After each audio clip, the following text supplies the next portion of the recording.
Some women don't chase. They don't beg. They don't scream for attention. And yet, they are never forgotten. A man carries her like a shadow, stitched into his memory. He tries to erase her, but every new face reminds him of what he once could not hold. The fear is not her body, nor her beauty alone. It is of the mirror she holds. For she is not just a woman. She is the face of his unconscious. Carl Jung whispered of this fear, though not in the language of lovers and heartbreak. He spoke of the anima, the inner feminine image dwelling in every man's psyche, a secret so powerful, it bends his desires, manipulates his dreams, and terrifies his ego. This is the dark secret. Men do not fear women. They fear the feminine within themselves. Imagine a man walking into a room. His shoulders are broad, his confidence rehearsed. His voice carries the tone of someone who believes he is in control. And yet, when confronted with a woman whose presence is silent, unyielding, and radiant in her detachment, something cracks inside him. It is not her words that disarm him, but her stillness, the unexplainable gravity she holds. She becomes to him more than a person. She is a projection of the anima, his unconscious feminine, demanding to be seen. But the ego resists. The ego fears collapse. Jung knew that what is suppressed in the psyche does not vanish. It waits, festers, and returns with double force. The feminine within a man, his anima, contains all the qualities he has exiled: vulnerability, emotional depth, surrender, creativity, chaos, softness, intuitive knowing. When these qualities rise within him to the presence of a woman, he does not only see her, he sees himself reflected in her mystery, and that is what terrifies him.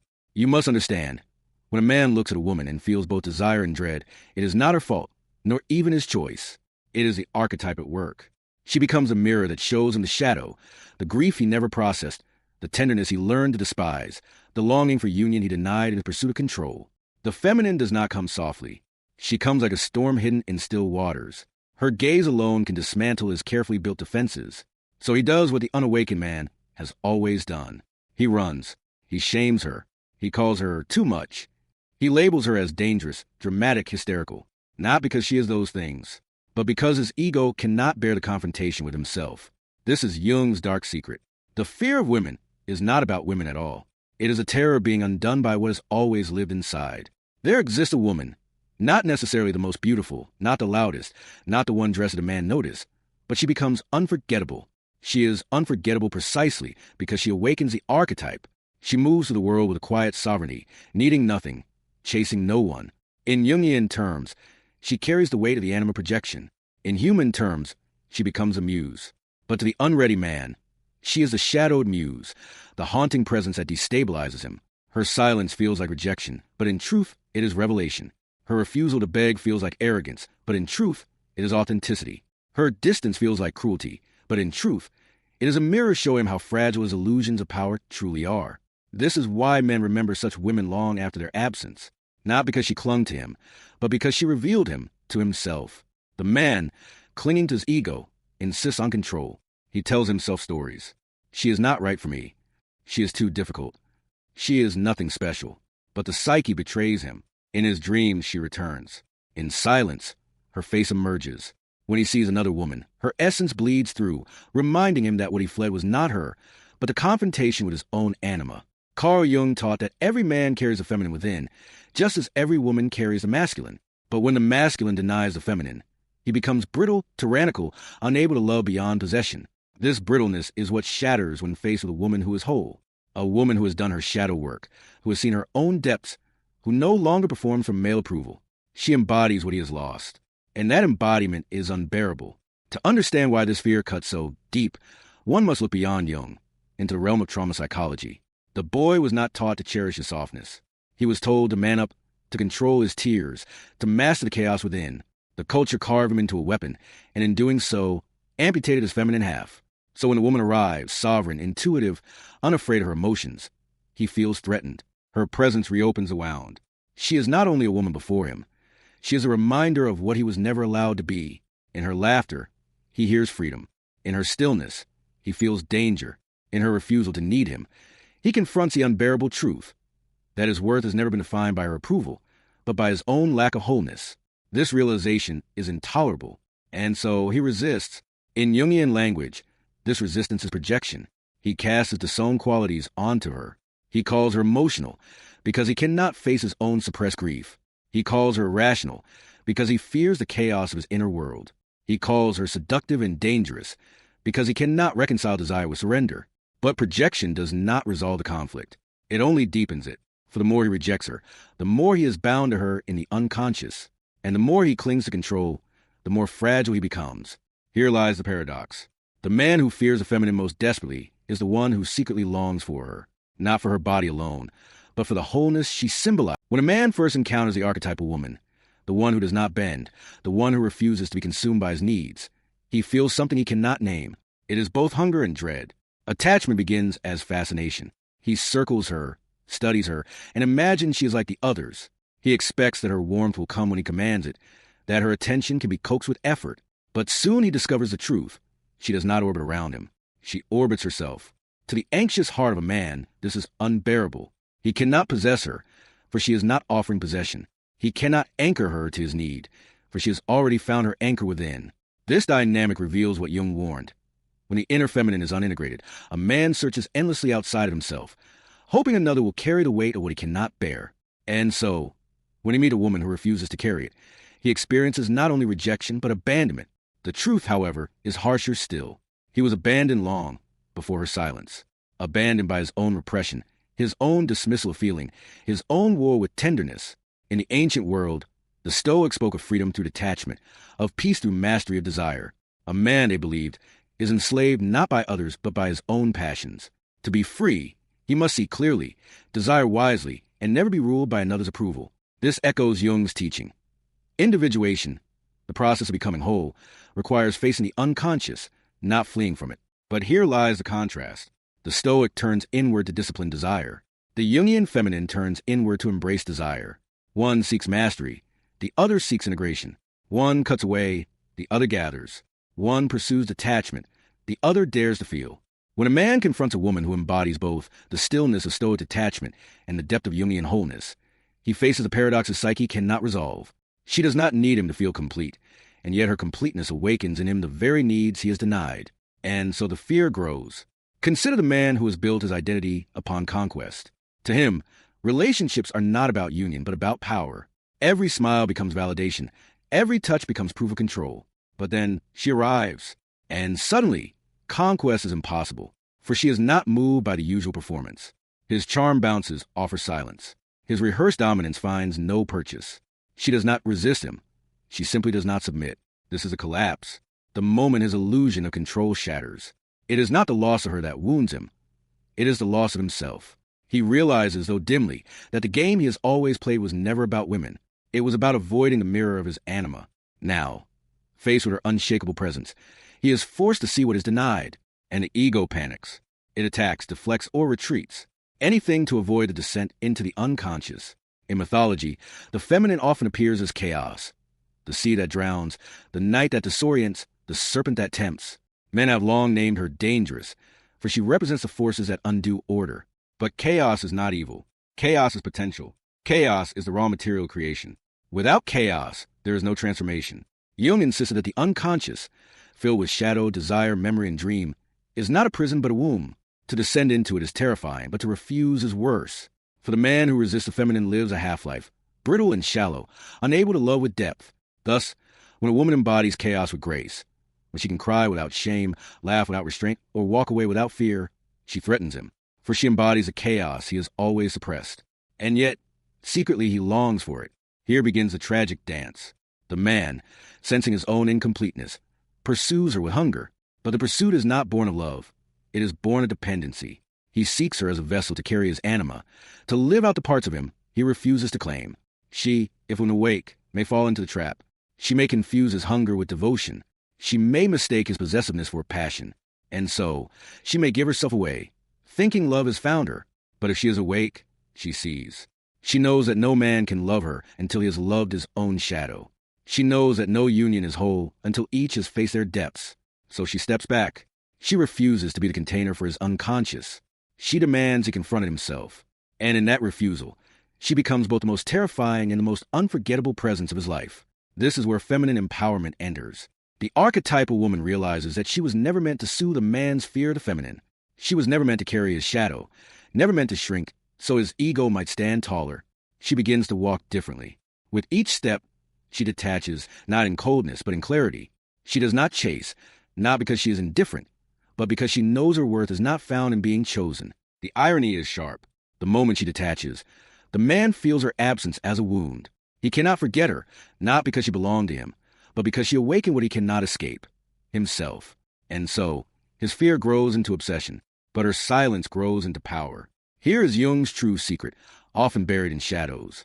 The feminine is not the enemy of man. She is his liberator. But liberation is not gentle. To awaken is to be torn apart, to be stripped of illusions, to be humbled before one's own unconscious. Few men are ready for such a confrontation. So they fear her, they mock her, they chase her, they remember her forever. But the wise woman knows she is not responsible for carrying the anima of man. She can inspire, she can mirror, but she cannot complete what only he can integrate. Thus, her empowerment lies not in being desired, but in being free. And so the story continues. A woman walks into a room, not to be seen, not to be chosen, but simply to exist in her own wholeness. Men feel it immediately. The tension, the mystery, the unexplainable weight of her presence. Some are drawn, some are frightened, most are both. But she does not notice. She has become the sovereign archetype, the woman who does not carry another's shadow, but only her own light. This is what Jung meant when he spoke of individuation, the slow, painful process of becoming whole, of refusing to live half a life. And as she embodies it, she becomes a mirror of what men fear most and what they secretly crave beyond all measure, the spiral of projection. When a man resists his anima, he does not escape her. He multiplies her. He projects her onto woman after woman, each encounter haunted by the same pattern. At first, desire strikes like lightning. She is radiant, magnetic, intoxicating. He believes he has found what he has longed for, but soon the fear returns. Her independence feels cold. Her emotions feel overwhelming. Her silence feels cruel. And so, he projects his disowned self onto her, again and again. One woman becomes too emotional, another too demanding, another too wild. In truth, they are mirrors, each reflecting a piece of what he has buried. This endless cycle binds him. He becomes trapped in his own shadow, mistaking projection for reality.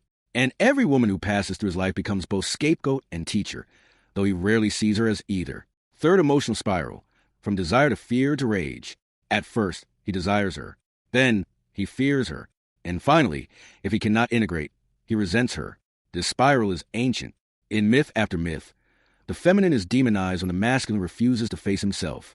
Medusa becomes a monster, Pandora becomes a curse, Eve becomes a downfall of man. But these myths are not about women. They are about projection. They are about a man's inability to bear the feminine within. The rage he casts upon her is the rage he holds against himself, against his own weakness, against his own longing, against the chaos that frightens him. And yet, here lies the irony. He cannot let go. He obsesses, returns, remembers. He both worships and despises the very presence that unravels him. The mythic weight of the feminine. In Jung's language, the anima is not merely personal. It is archetypal. She is a Sophia, the goddess, the muse, the temptress, the mother, the maiden. Every culture has named her, and every man has carried her. To encounter her through a living woman is overwhelming. It feels divine, as if she carries more than her own body. She becomes myth incarnate. But myth is heavy. To be seen as an archetype is both exaltation and burden. Many women feel it. The sense of being too much, of being placed upon a pedestal and then torn down from it. Men swing between adoration and disdain because they are not relating to her, as she is, but to the archetype she awakens. This is the secret Jung revealed. Until a man integrates his anima, he does not see women. He only sees his own unconscious reflected back at him. The woman's dilemma. What then of the woman who becomes this mirror? She feels his pull. She feels the weight of his hunger, his fixation, his projection. At first, she may confuse it with love. His intensity feels flattering. His obsession feels like devotion. But slowly, she realizes it is not her he seeks. It is himself. If she remains unaware, she will carry his anima like a burden. She will bend to his fear, shrink to soothe his ego, suppress her own depths so that he may remain unchallenged. But this sacrifice is fatal, for in dimming her own light, she becomes invisible not only to him, but to herself. And so, she faces a choice, to carry his unconscious, or to walk away. Detachment is power. When she chooses to walk away, she does not do so with rage. She does not scream, does not beg for him to understand. She detaches, quietly, firmly, completely. This silence wounds him more deeply than words ever could. For in her detachment, she demonstrates the very truth he cannot bear, that she does not exist to carry his shadow, that she is whole without him, that she has returned his anima back to him, whether he is ready or not. This is empowerment. not the power of dominance, but the power of refusal. The refusal to carry what is not hers. In her silence, she liberates herself, and if he chooses to awaken, she also liberates him. Individuation through absence. Individuation, Jung taught, is a process of becoming whole, of reconciling the conscious with the unconscious, the shadow with the light, the masculine with the feminine. For many men, this process does not begin in union, but in loss. It begins in the absence of the woman who once carried his anima. Only then does he realize the depth of his projection. Only then does he confront the loneliness of being half a self. Her absence becomes a fire that burns away illusion. Her silence becomes a teacher. Her refusal becomes a threshold of his transformation. And though he may hate her for it, though he may resent the wound, she has given him the greatest gift, the chance to meet himself. Archetypal empowerment, the sovereign woman. For the woman, individuation takes another form. It is not found in carrying the anima of men, nor in shrinking to avoid their fear. It is found in sovereignty, the realization that she is not defined by how men see her, but by how she sees herself. When she claims her own shadow, embraces her own chaos, and loves her own depth, she no longer fears the projections cast upon her. She no longer needs to convince, to prove, to perform. She becomes sovereign, and sovereignty is magnetic, not because it chases, but because it stands. Not because it pleads, but because it simply is. The archetypal shift. This is the great shift. The man, once terrified of the feminine, is now confronted with the truth that his fear was always of himself. The woman, once burdened by his projections, is now free to embody herself without apology. And in this tension between fear and sovereignty lies a mystery that keeps them circling each other, longing for union, yet unable to achieve it until each has faced their own unconscious. The descent into shadow. When a man finally loses a woman who carried his anima, the silence that follows is deafening. At first, he blames her. He calls her cruel, distant, unfeeling. He tells himself stories to protect the ego, insisting that she was the problem. But stories cannot erase the ache. Night after night, her presence returns in dreams, not as herself, but as a symbol. Sometimes she appears as a stranger with her face, sometimes as a phantom, sometimes as a voice calling him into the dark. This is a descent, the unavoidable confrontation with shadow. Jung knew that the shadow never disappears. It waits, and when it is ignored, it enters through the cracks of dream and memory, demanding attention. The man can no longer escape. He must look inward, the child beneath the armor. What does he find there, beneath the armor of ego? Not a monster, but a child, a boy who was told to be strong when he was weak, a boy who was shamed for crying, for longing, for needing love, a boy who built walls so high that he forgot there was ever self behind him. The woman's silence tore the armor, and now he sees what he had buried, the tenderness he despised, the vulnerability he feared, the chaos he tried to destroy. And with that revelation comes grief, not the grief of losing her, but the grief of losing himself long before she came. Trauma's grip. Trauma lives in the body. It does not vanish with time. It waits for confrontation. The man feels it as heaviness in the chest, as a tightening of the throat, as a rage he cannot explain. For years, he has hidden these sensations beneath performance, work, and conquest. But now, with the archetypal woman gone, the mask crumbles. Her absence has reopened the wound. Her silence has forced the body to speak. And in this raw confrontation, the truth emerges. He never feared her. He feared the collapse of control, the eruption of grief, the vulnerability of needing what he was never allowed to need. This is why Jung said the feminine is dangerous. Not because of her, but because she unlocks what the man has spent his life suppressing. Fourth emotional turning point, the breaking. There comes a breaking. A moment when the man can no longer run from himself. Perhaps it is in the middle of the night, when sleep refuses him. Perhaps it is when he sees another woman's face and feels her absence like a wound. Perhaps it is when he realizes that no conquest, no achievement, no distraction will silence the hunger inside. In this breaking, tears may come. The boy within finally speaks. The grief pours out, not for her, but for himself, for the years spent hiding, for the love denied, for the wholeness he has feared. This is not weakness. It is the beginning of strength. For only in breaking can the ego soften enough for transformation. The woman's radical presence. And where is she in this story? She is not chasing. She is not waiting. She is not holding space for his awakening. She has become presence itself. Radical presence is not loud. It is not performative. It does not announce itself to be noticed. It simply exists, anchored, sovereign, untouchable. The woman who has integrated her own shadow no longer fears being misunderstood. She no longer tries to convince a man of her worth. She no longer bends to ease his fear of the feminine. She embodies the very chaos he once fled, but with grace. Her presence is her liberation, and her liberation is her greatest gift to the world, the mirror and the choice. For For the man, encountering such a woman becomes a mirror he cannot ignore. He has two choices: to flee again, projecting his fear onto others, repeating the cycle, clinging to brittle illusions of control, or to stay with the mirror, to see his anima not as enemy but as teacher, to walk into the terrifying unknown of his own unconscious. Few make the second choice. It requires death, the death of the ego, the death of illusions, the death of false power. But those who do find life. Individuation as union. Individuation is not about perfection. It is about wholeness. For the man, this means embracing both his strength and his tenderness, his reason and his chaos, his control and his surrender. It means no longer projecting the feminine outward, but integrating her within. For the woman, individuation means embodying sovereignty without closing her heart.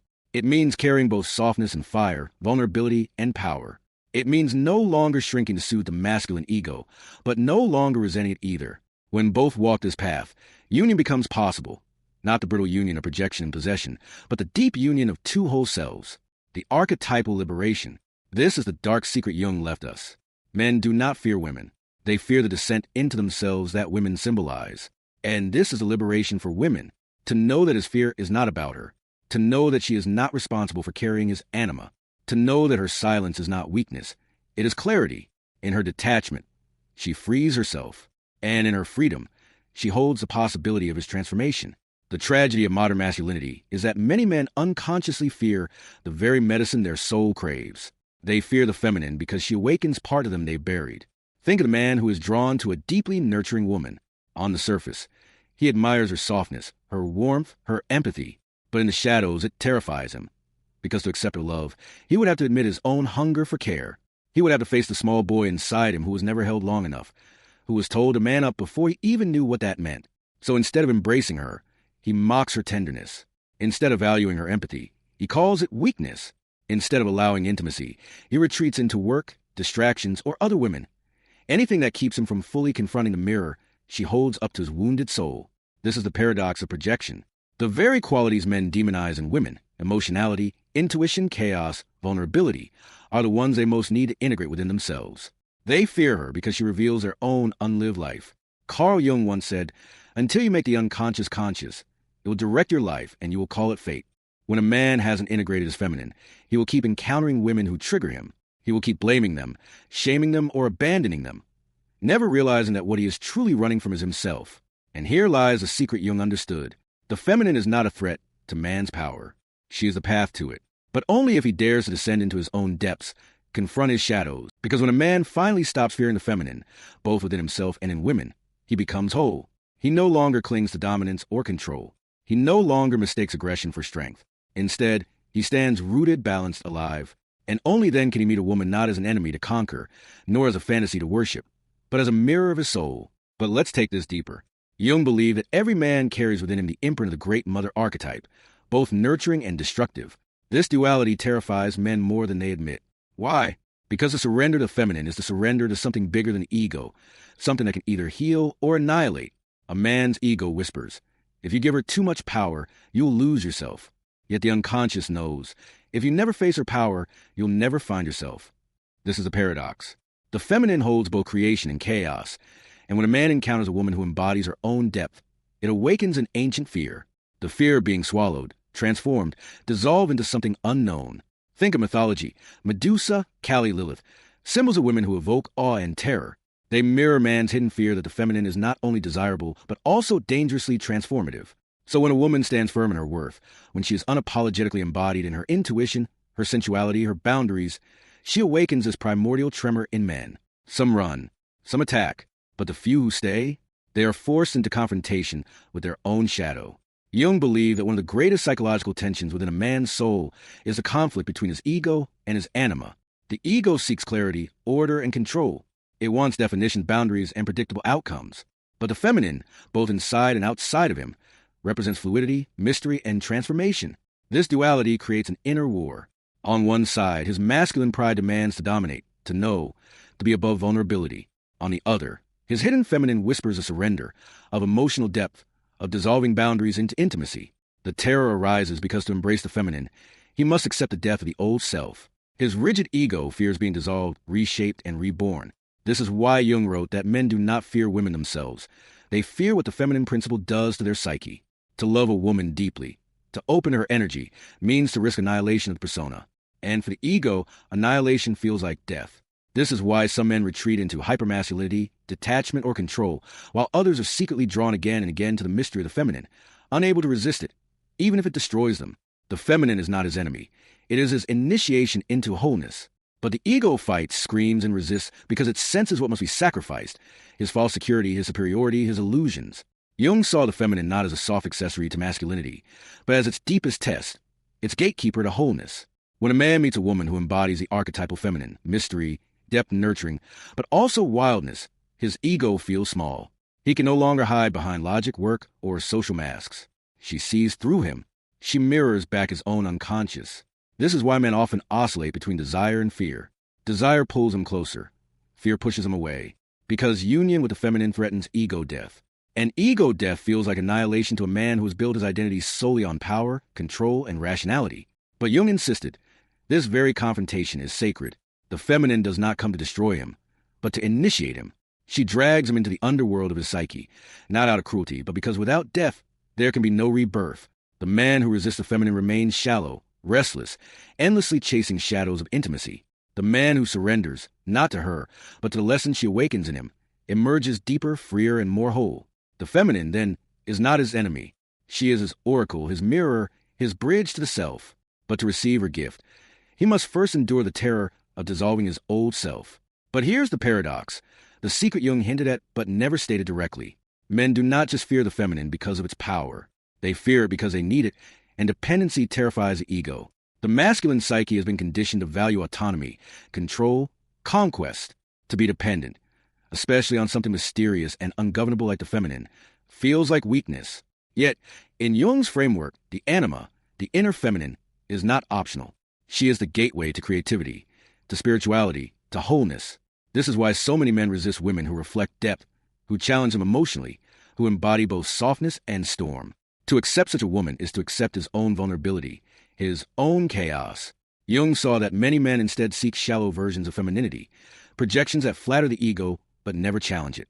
They choose comfort over transformation, illusion over truth, and so they remain fragmented, haunted by a shadow they will not face. For women, understanding the secret changes everything. When a man pulls away from depth, it is not always rejection. It is fear of the mirror you hold up to him, the mirror of his unclaimed soul. And for men, the path forward is not dominance, not suppression, but courage. The courage to meet the feminine within and without, not as enemy, but as guide. So now you see, Carl Jung's dark secret about why men fear the feminine isn't about women being too much. It's about men being confronted with the power of what they have denied within themselves. The feminine energy, intuitive, receptive, nurturing, but also wild, chaotic, and transformative, acts as a mirror that forces the masculine psyche to look at its own shadows. And this is why, throughout history and even today, men often try to control, diminish, or silence the feminine. Because deep down, they are not just resisting women, they are resisting their own unconscious. But here's empowering truth. When you, as a woman, stop dimming your light to make others feel comfortable, when you embrace your full feminine essence instead of hiding it, you are no longer feared, you are revered. You become not a threat to men, but a catalyst for their growth. You embody the anima that Jung spoke about, the bridge to wholeness. So my invitation to you is this. Sparkles honor your intuition. Sparkles trust your emotional depth. Sparkles refuse to shrink your presence. Because the more you embody your feminine energy unapologetically, the more you awaken that hidden part of the collective masculine. If this resonated with you, make sure to like this video, subscribe for more Jungian deep dives into feminine empowerment, and share this with someone who needs to hear it today. And now, I'd love to hear from you. Backhand index pointing right, what part of your feminine energy have you been hiding and are finally ready to reclaim? Drop your thoughts in the comments. I read every single one. Until next time, remember, your feminine energy is not something to be feared, but something to be embraced. It is your secret weapon, your sacred power, and your path to true self-worth.